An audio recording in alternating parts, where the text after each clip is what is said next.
Hello, and welcome to Little State Big Voices with myself, Shahida Ali, and my fabulous co-host, Tracy White. Hey, y'all.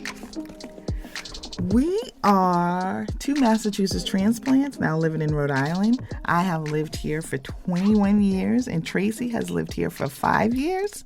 Yes, 5 years this spring. I can't believe it. And with this podcast, we hope to bring to you entertaining content about our small state, why we love it, cultural and popular stories, not only from Rhode Island, but also from across the nation and the world. And we're going to be doing this every week. Our plan is to spotlight diverse voices in business and fun. So explore the vibrant communities of Pawtucket and Newport with us and everything in between.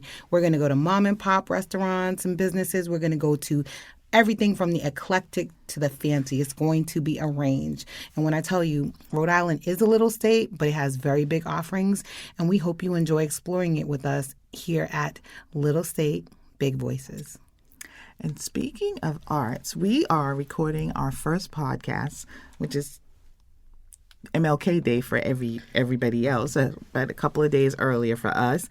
It is a space that offers writers and spoken word artists a place to cultivate their creativity, offers resources, and supports the Rhode Island creatives.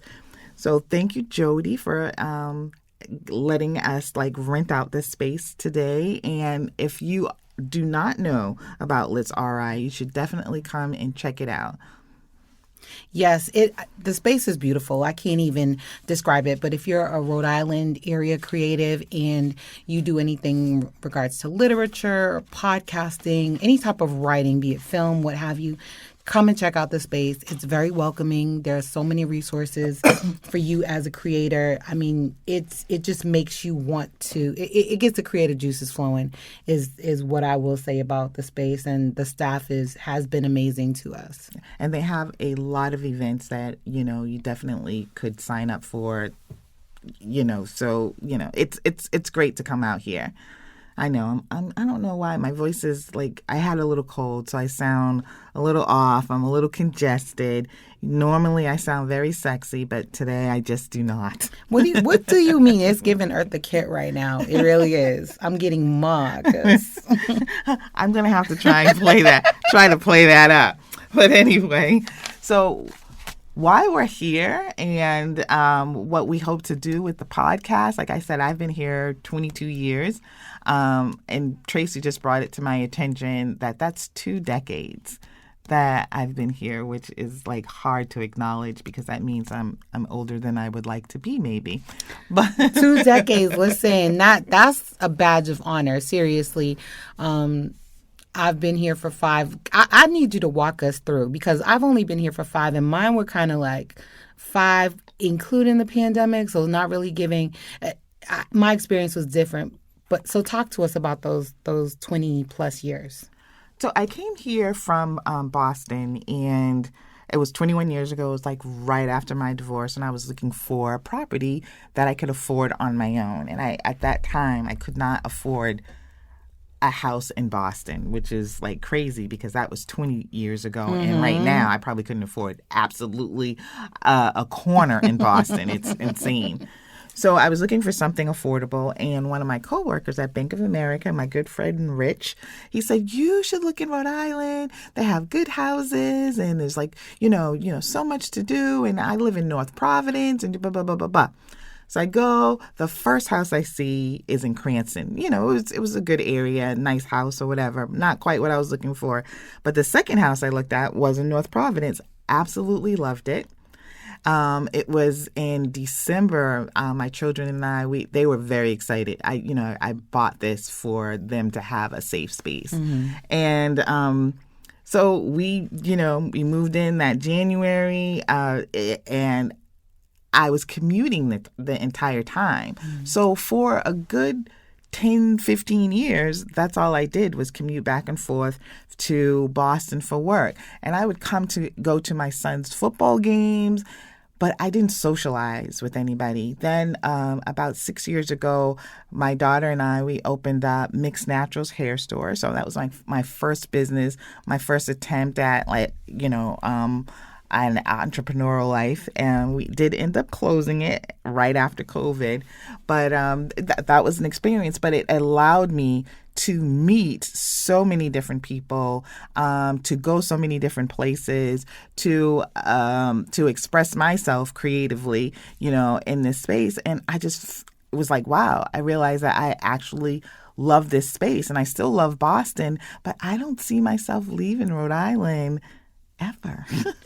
So it's funny you say that, because you and I have had this discussion as well. I just got my Rhode Island license plate. Don't come for me, big government.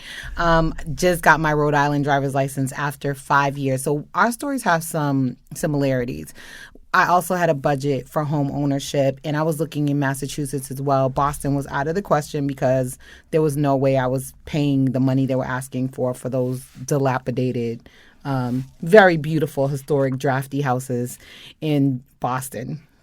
So I basically, I decided to expand my search. We ended up also in Rhode Island, and my house was the second or third one that I looked at as well. So I instantly knew it was the house for me, and I instantly saw the vision for what I wanted to do with it. So I didn't have to look at 10, 15 different houses.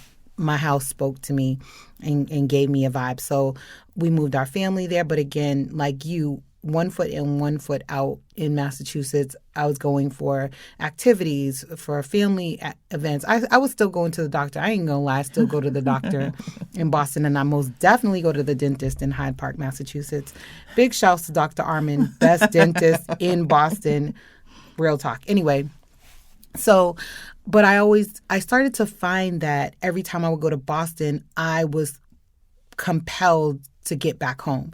I couldn't wait to get back home. And I think it was the space I made for myself in my house that became my sanctuary. And so I was commuting as well into town because I bought in 2019. Pandemic hit in 2020, which was crazy and forced me into seclusion in my house. And I was happy that I had created the space I had. So it got me interested. And I knew you when I came out here. I also knew a couple of other people. But as far as a social life in Rhode Island, I had to make my own social life. And I think that's important to point out for anybody, especially Black people, moving to a new state. Building your community is so important to your happiness. And that's kind of, the basis of this podcast is getting people to know what's available in Rhode Island for everyone, and just also giving some tips and tricks on how to build your community. And that's very true, actually, the social part of it. I mean, I was fortunate enough that I started working at Rhode Island Housing. Don't call me. I don't do the housing. Shahida is not going to find you an apartment. Please don't. That's not my job. But the people that I have met there, I have my friend Cynthia. I have my friend Kat and Rose. Those are like my road dogs. They have made this place home for me. And then when Tracy moved here, we were close. I mean, we were good friends. We've been in a book club for what? How many years? A hot minute. I mean, at least as well as the 2 decades. So before were you in Boston when you joined the book club? Okay, so longer than you've lived here, we've been in book club off and on together. So yeah, that friendship, it was strong. It had a good foundation. But when you moved here, when I moved it here, was definitely, that she became my sister. We slid right back in, indefinitely, because you need that support system. And as well as people always say, well, are there Black people in Boston? I promise you, people do not believe there are Black people in Rhode Island. And I assure you, I'm sitting right here.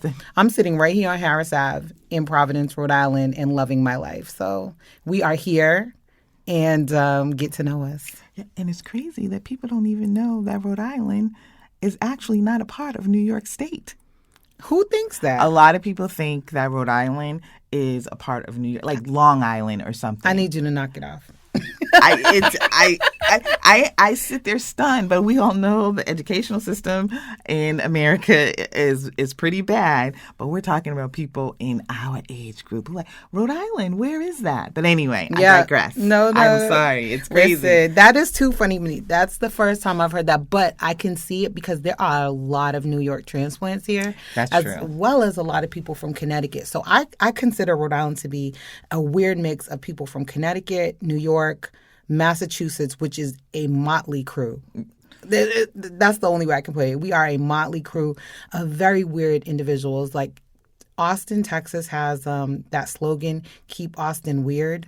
Oh, I didn't know that. We are weirder here in Rhode Island. I feel now that you say that and you bring all those states together, that's why the Rhode Island accent is something to behold. That Rhode Island accent. So, okay, let me back the train up, right? So when I moved out here, I considered Rhode Island an extension of Massachusetts in my head. Mm-hmm. I was like, it's the same. They're not different. I did not see the line of separation. When I moved here, I was clearly smacked in the face with the line of separation. First and foremost, when I moved here, this state was called Rhode Island Plantations and what the hell? Oh, yeah, the Plantations, you lost me. I don't remember.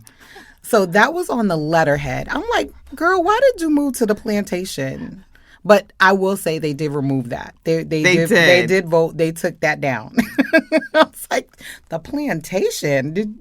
And I didn't know that before I purchased my house. But I think I did something with the registry and it's on the letterhead. I said, oh, I did not know I was coming to the plantation. But anyway, it was not feeling like the plantation. I was warmly welcomed. I haven't had any like weird experiences other than a few Trump bumper stickers in the Trump store.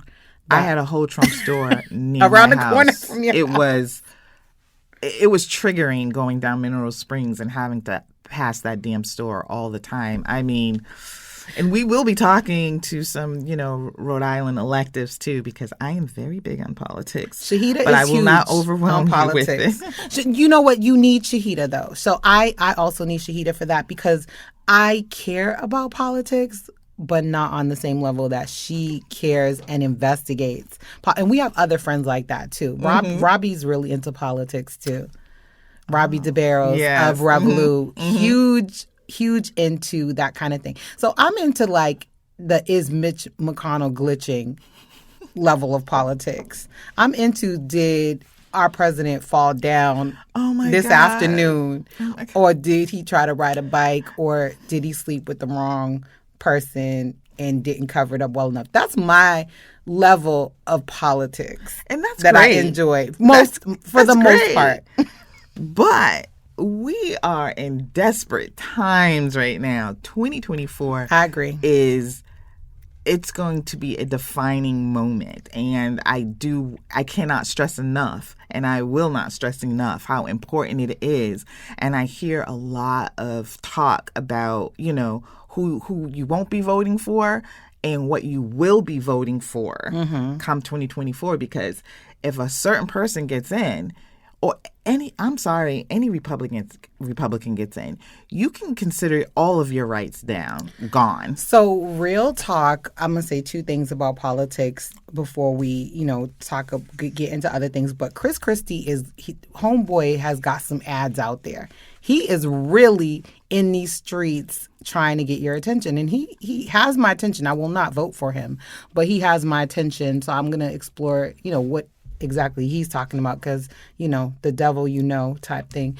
But then the other piece of that is just like, okay, we have also some really great things happening in Rhode Island politically. We have Gabe Amo that just came on board. We are trying to get on this podcast. First of all, can I just tell you, I met him in the wild. And when I say that, I mean I met him in not a political situation where he had no reason to pander to me in any way. He had already been elected.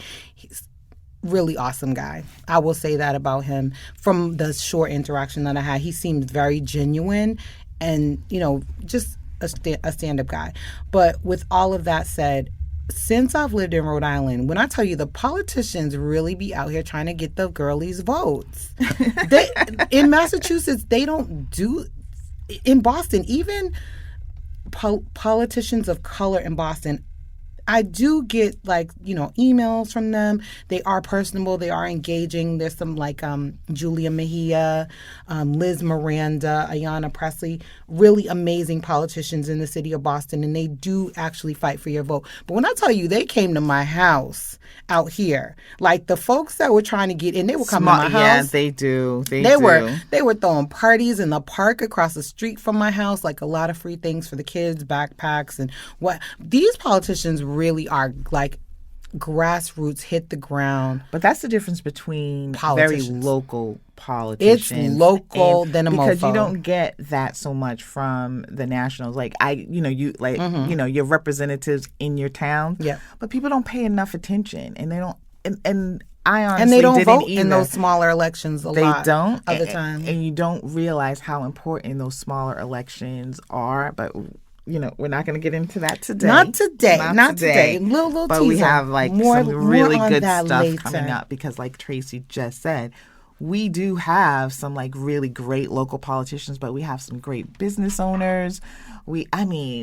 Across the board, from the millennials up to the senior citizens, we have a lot of great businesses owned by not just Black Americans, Caribbean Americans. There's a flush full of different cultures here, and I feel like Rhode Island, as small as it is a great representation of that. It's definitely a good dynamic of people. The melting pot is no longer a term that really people like to use anymore, but we grew up in the 70s and 80s, and melting pot was the jam. That meant everybody was in it. So I think I heard someone refer to it as a gumbo as well. So it's just Rhode Island as not a gumbo? Rhode Island as okay. a gumbo, but when instead of the melting pot, they're now using the term gumbo. So it's a little bit of everything contributing to the greater good.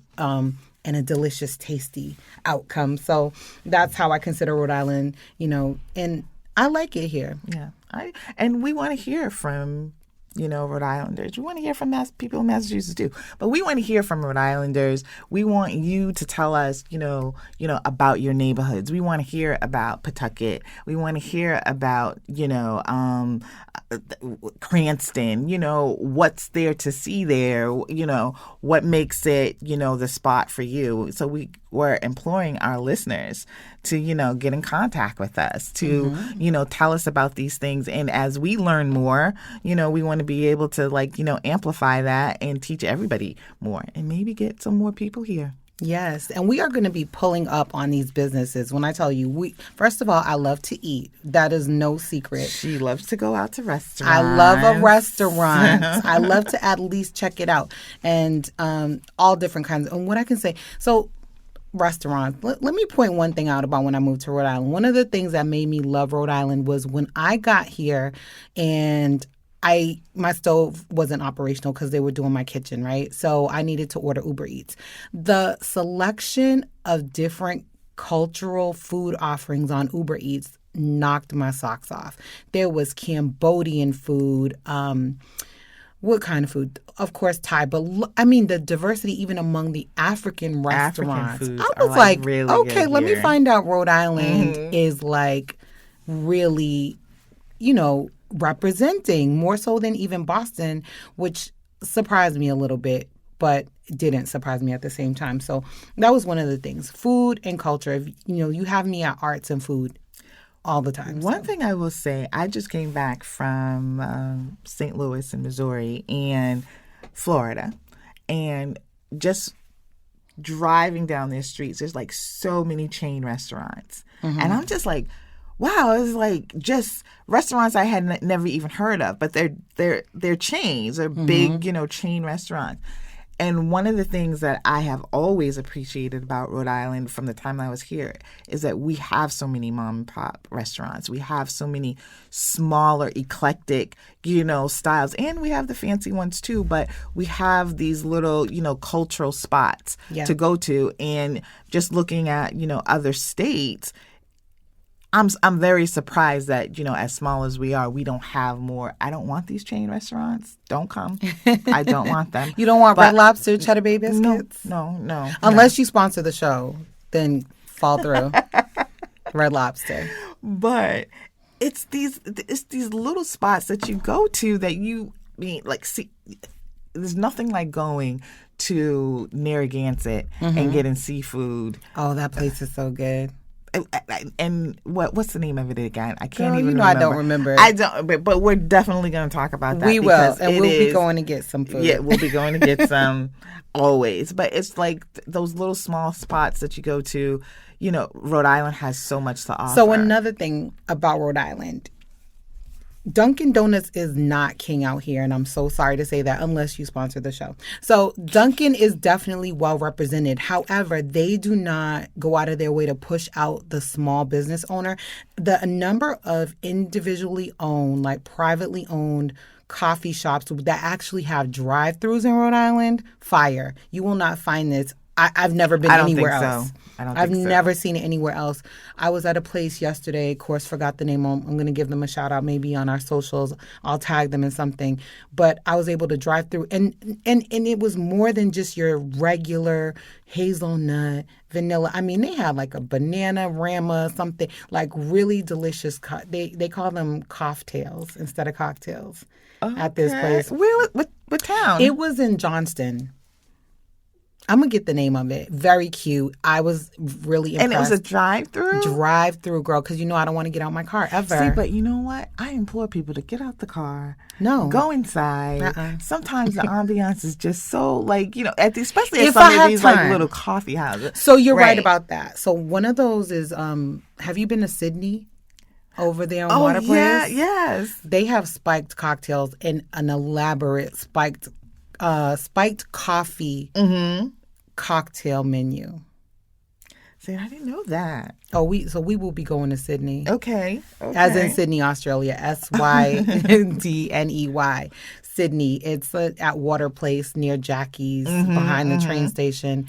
And they're open till, I want to say 9 p.m. And yes, they will spike the shit out of your coffee. Okay. I don't know if I can handle that, but that's fine. I'm going to try it anyway. But even if you don't get spiked, the amount of flavor offerings, like one of them is red velvet. They have so many syrups. I want to say they have like 40 syrups. Yeah, I feel like Dunkin' Donuts definitely is not king here. There's so serve many a purpose. donut. I still go to Dunkin' every once in a while. It's not my favorite spot. We know where you like to get your coffee. Where? You know, Cumbies is your shit. Cumbies used to be my shit. Oh wait, what happened? It's. You know what? I need Cumbies to clean up a little bit more at their coffee stations. Okay. So right now I've been going to what's that new gas station? Neon. Yes, I've been going there to get my coffee. Okay, look at that. That and Coffee Connection are my two spots. Okay, I like Coffee Connection too. That's on Mineral Spring. Yep.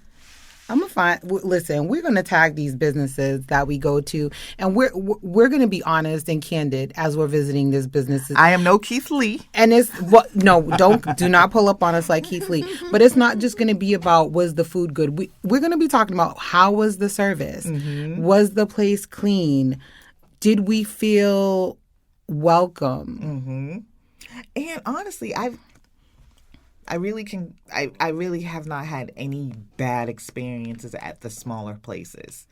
I really haven't. Dunkin' Donuts is a whole nother story. Oh, well, I mean, it's bigger and they go through some things. Oh, there's sometimes. Another place that I really like for coffee, Red, White, and Brew. Have you heard of it? No. So it's a coffee place and they sell crafts and crafting supplies. Amazing. What? We're definitely pulling up on Red, White, and Brew. Where is it? What town? The owner is, I want to say, don't give me the line, he might be on the spectrum, co-owners with his mother. What town is this in? Girl, first of all, Shahida knows not to ask me where anything is, what street it's on. I'm asking. Because I never know. I put names of things in my GPS, and that's how I get places. I don't know where anything is. And I only know where things are in Boston because I lived in Boston for a million years. I'm 5 years in Rhode Island, and I still don't know the side streets off of my street. So, I'm never going to learn the name of streets unless I'll have to pull up my Google, because I am very bad with directions. And I hate when I'm walking at lunchtime downtown and somebody pulls up on me and be like, do you know where this building is? I'm like, ma'am, I know where it is, exactly how it is. But if I give you directions to get there, you're going to be on another side of town. So real talk. But I will. So if I know where it is, I will get you there. Like, I can get anywhere myself. I just don't know the names of anything. So I found the name of that drive-through coffee spot where I got the and it was called a Dolce Nana banana mocha syrup cocktail, and the place is called Latte Love, and it's in Johnston. Like, I'm in Johnston all the time. Latte Love. Okay, look I gotta find that one. Look it up. So so much. There's just so many places in Rhode Island that you definitely can like just fall in love with. Absolutely. And we just want to amplify that. Mm-hmm. And we want to hear from our listeners. So not only are we open to giving advice about the Rhode Island experience, if you're looking for activities, if you're looking to expand your social circle and you want to know what's going on in Rhode Island. And I'm a big comedy fan, so I'm into like what shows and attractions are coming, all of those things. So we're open to that. And we also want to hear from businesses who are looking for a spotlight or a feature. We're happy to come through, but like I said, we're going to keep it real. So have your thing airtight if you ask us to pull up to your business, because we will expose you for being great or not great. So, do your due diligence. And so as we close this episode out, our very first episode, it's MLK Day. Yes. And there are a lot of probably breakfasts going on around. So we'll post that on our Instagram page. Mm-hmm. So if anybody's interested in that. But one of the things that we both mentioned is like a lot of people don't know that, Rhode Island has a very robust Black community. There are a lot of things going on, good and bad. And we hope to kind of highlight all of those things, yes. Especially, what there is to do. I hear so many times people say, well, there's nothing for Black people as far as entertainment. And even in Boston, it's like, there's always something. There's always something. Mm-hmm. And then where there's nothing, people have created something. Unique stuff. Yellow cups. My daughter and her friend Wale and my daughter, Amina, have done these yellow cup parties. And I've seen this start from the very beginning, because this just started in his house as just a little house party. I love it. And they're these huge things. So from where there was nothing, he created something. Yes. So we're going to have him in as well to talk, about Yellow Cup. I am trying to convince him to do a Black Cup for older women. Ooh, not the Black older Cup. Older crowd. For the Cougars? The 40s and up. The 40s and up. Because that is us. Yes. That is us. The 40s and up. So I feel like we could have a Black Cup weekend. I'm with that. We definitely need a loungy vibe, good 80s, 90s music, 2000s music, whatever. Even I'll listen to a little trap myself too. I like a little trap. I like a lot of trap, actually. Okay, if I'm keeping it 1,000. But anyway, what y'all need to do is you need to come through on our socials, show us the love, look for us everywhere you are on socials and everywhere you find your podcast. Little State, Big Voices. Little State, Big Voices. Look for us. Send us voice notes. Send us DMs, messages. We want to hear from you. We definitely want to make this an interactive experience for our listeners. So until the next time, please be on the lookout. Again, like Tracy said, check out all our socials. We will be back with some great episodes, some great interviews, and we hope you enjoy what's coming up and participate. Until next week. All right. Peace out. Peace.